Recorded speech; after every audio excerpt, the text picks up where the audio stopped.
Palay ko'y laging wala, naroon sa kapitbahay, sa madyong natatalo, kaya't mainit ang ulo.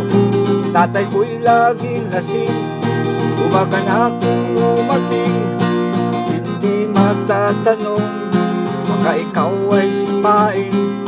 Lagi silang nag-aaway, naririnig ng kapitbahay, pati ako'y minumura. Ako raw ay walang kwenta, istambay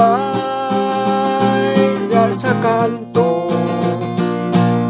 Ako ang istambay dyan sa kanto, pag-alagala sa lansangan.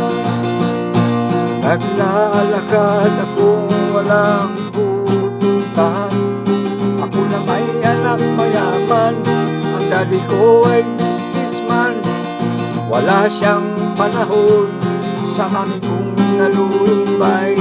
Ang mami ko ay umalis, siya ay nainis, meron siyang ginawang hindi ka nais-nais.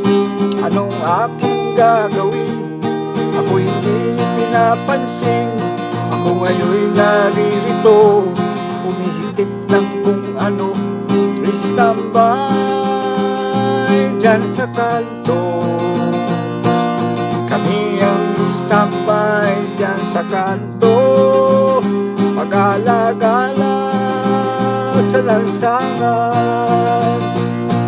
Naglalakad kaming walang pupuntahan, kami ngayon'y naririto, hanap ay di alam. Huwag sanang sisihin, bagkus kami kaabangan. Istambay dyan sa kanto, kami ang istambay dyan sa kanto.